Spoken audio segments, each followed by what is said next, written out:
सोनामुखी, हरड़, मुलेठी जैसी अनेक जड़ी बूटियां और हजारों वर्षों का प्राचीन आयुर्वेदिक ज्ञान इस एक बोतल में समाया हुआ है। कायम टैबलेट, आपकी खुशियों का साथी।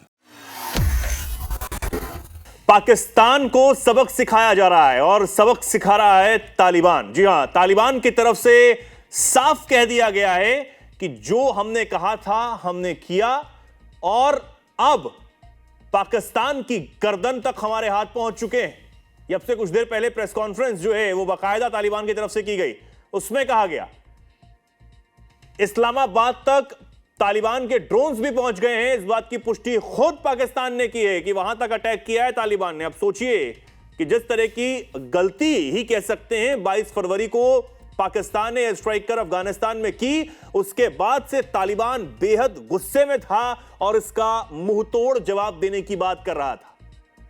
आगे क्या कुछ होगा, बात इस पे अब होगी। हमारे साथ विदेश मामलों के जानकार, शिक्षाविद और लेखक निम्पू जी जुड़े हैं। बहुत बहुत स्वागत सर आपका। कैसे देखते हैं सर, हमला जो है हुआ है और एयर स्ट्राइक पाकिस्तान ने भी की है, तालिबान कह चुका है कि हमारे जो हाथ हैं वो पाकिस्तान की गर्दन पे हैं। एक बात है चेतन जी, इस्लामाबाद तक पहुंचना, समझ रहे हैं, अगर तालिबान इस्लामाबाद तक पहुंचता है तो कैपिटल तक पहुंच रहा है। कैपिटल यानी कि माइंड, दिमाग। मेरे एक मित्र हैं, वो बिहार से हैं, वो अक्सर एक कहावत बोलते हैं अपने यहाँ पर कि मार लाठी कपार में।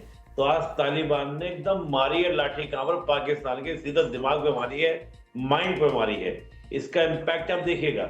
इम्पैक्ट ये होगा कि पाकिस्तान जो ये धमकी देता था, क्या क्या गलती है अफगानिस्तान की। अफगानिस्तान की गलती बस इतनी है कि वो अपनी ऑटोनॉमी लेके बनाना चाहता है, कि स्ट्रेटेजिक ऑटोनॉमी बनाए रखना चाहता है। पाकिस्तान को यही बात बर्दाश्त नहीं है कि ये अफगानी, ये तालिबानी जिनको मैंने खड़ा किया, जिनको मैंने सपोर्ट किया, वो मुझे आंखें कैसे दिखा सकते हैं। ये जो नस्ल वाली भावना है ना पाकिस्तान के अंदर, इसी वजह से ये बांग्लादेश अलग हुआ, खैबर पख्तूनख्वा अलग होगा, बलूचिस्तान अलग होकर अफगानिस्तान संबंध खराब कर लिए हैं। और खास तौर से हमेशा पाकिस्तान जो है ये और देशों के द्वारा क्या यूज किया गया है। तो मैं मानता हूं कि पाकिस्तान खुद ही अपनी एक फेल्ड स्टेट की तरह, और जो मैंने कहा कि बिल्कुल यानी कि आपका माइंड बिल्कुल पाकिस्तान का, क्या जरूरत है, इकोनॉमिकल क्राइसिस आपके यहाँ चल रहा है, तमाम तरह के इश्यूज आपके यहाँ पर, आप जाकर उलझ जा रहे हैं अफगानिस्तान के साथ, और वो भी उस तालिबान के साथ जिसको सपोर्ट करने में आपकी सबसे बड़ी भूमिका थी। आपके बगैर तालिबान वजूद में ही नहीं आता। मुजाहिदीनों को खुद इमरान खान ने अपनी पार्लियामेंट में खड़े होकर बोला था कि हमने मुजाहिदीनों को ट्रेन किया है। आज वही मुजाहिदीन तालिबान बनकर तुमको मार रहे हैं। तो जैसी करनी वैसी भरने वाली स्थिति आज पाकिस्तान की हो रखी है।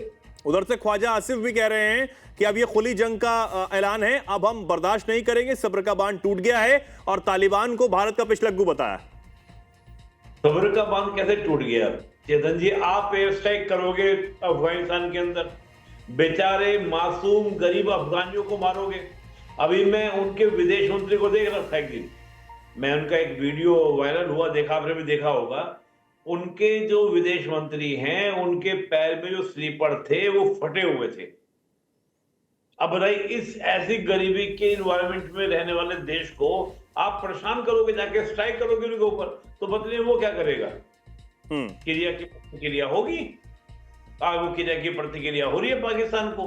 तो मैं मानता हूं कि पाकिस्तान ने खुद अपने लिए ही हमेशा अपने नेबर कंट्रीज के साथ, हम केवल पाकिस्तान को छोड़कर, अब आपका भारत का नाम ले दे रहे हैं, वहां तो अगर पाकिस्तान में किसी को जुकाम भी होगा, आपको याद होगा इमरान खान के समर्थकों ने जब पाकिस्तान में तोड़फोड़ की, तो खुद नवाज शरीफ की बेटी जो है वो टेलीविजन पर आती है, सब जगह आती है और बोलते हैं भारत के द्वारा करवाया जा रहा है। तुम्हारे यहाँ इंटरनल डिस्टर्बेंस होगा, वो भारत करा रहा है। बाहर किसी देश से यूज हो रहा है तो भारत करा रहा है। तो फिर तुम अलग रह क्यों रहे हो? भारत में मिल जाओ ना, फिर भारत को दे दो सरकार चलाने को। मैं तो ये कहता हूं उनको। बिल्कुल। सर, एक सवाल इसमें यह कि जिस तरीके से पाकिस्तान यहां पर यह बात कह रहा है कि हम, हमारी सब्र का जो है वो बांध टूट गया, खुद रक्षा मंत्री ख्वाजा आसिफ इस बात को कह रहे हैं, अगर ये युद्ध और आगे चलता है, क्योंकि तालिबान का यह भी बयान आया है कि हम बातचीत से ही हल चाहते हैं, लेकिन अगर पाकिस्तान सब्र का बांध टूटने की बात कह रहा है और दोबारा से एयर स्ट्राइक करता है और जवाबी हमले करता है, तो तालिबान कहां तक लड़ेगा? क्योंकि जो उसके पास हथियार हैं आधे से ज्यादा खराब हैं, चलने की हालत में नहीं है, क्योंकि जो सर्विस है उसकी नहीं हो पाती है। दूसरी बात यह है कि दूसरी तरफ पाकिस्तान है, हालांकि वो देश कैसा भी हो लेकिन उसकी मिलिट्री जो है वो बाकायदा एक ट्रेन मिलिट्री है। उधर तालिबान के पास नहीं है वो सब चीजें। नहीं, देखिए, तालिबान के पास में एक बहुत बड़ी चीज है अफगानिस्तान के पास में। They are the fighters, they are the warriors. इनको हम लोग बोलते हैं वॉरियर्स हैं। ये आपसे नहीं लड़ रहे हैं तालिबान अफगानिस्तान। आप सोचिए, एक समय था कि अफगानिस्तान हमारे सीमांत प्रदेशों में था। जब भी बाहरी आक्रमण हुए तो वो इसी बेल्ट से हुए हैं हमारे ऊपर। चाहे वो आपका ब्रिटिश जिसका हम बात करें, हम जैसे पहले के आक्रमणकारी बोले, सब उसी रूट से आए हैं। तो दे आर द फाइटर्स। ये फाइटर्स हैं, लड़ाका कम्युनिटी है। इनको आप सोचिए, रशियंस को इन्होंने यहाँ से निकाला अपने यहाँ से। अमेरिका के सामने 20 साल तक घुटने नहीं टेके। आप सोचिए अमेरिका कैसे बाप बाप करके वहां से भागा 15 अगस्त 2021 को। तो क्या अमेरिका रशिया से ज्यादा स्ट्रांग पाकिस्तान है? मैं तो नहीं मानता। और देखिए, आपके पास अगर बड़ा साइज है, लेकिन बात यह है कि मनोबल कितना आपका है। मैं नहीं मानता पाकिस्तान की आर्मी का मनोबल है। अगर ये ओपन वॉरफेयर स्टार्ट करते हैं तो मैं ये मान के चल रहा हूं कि जो पाकिस्तान के पास में 2 नए देश जो बैठे हैं, जो कभी भी आजाद हो सकते हैं, वो डेफिनेटली आजाद हो जाएंगे। ये आप देखिएगा, बलूचिस्तानी छोड़ देंगे इस मौके को जब पाकिस्तान अफगानिस्तान से उलझेगा। क्या खैबर पख्तूनख्वा के जो टीटीपी है वो इस मौके को छोड़ देंगे?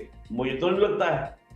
पाकिस्तान ये जरूर है कि पाकिस्तान ने अपनी जनता को यह अफीम चखाई है कि अफगानी कुछ नहीं है हमारे सामने, हम जब चाहे इनको धूल चढ़ा देंगे। ये जो मानसिकता है, उस मानसिकता की वजह से पाकिस्तान को ऐसी बातें बोलनी पड़ रही है कि हम अफगानिस्तान को धूल चढ़ा देंगे, ये कर देंगे, जबकि ऐसा कुछ होने वाला नहीं है। Is the reality.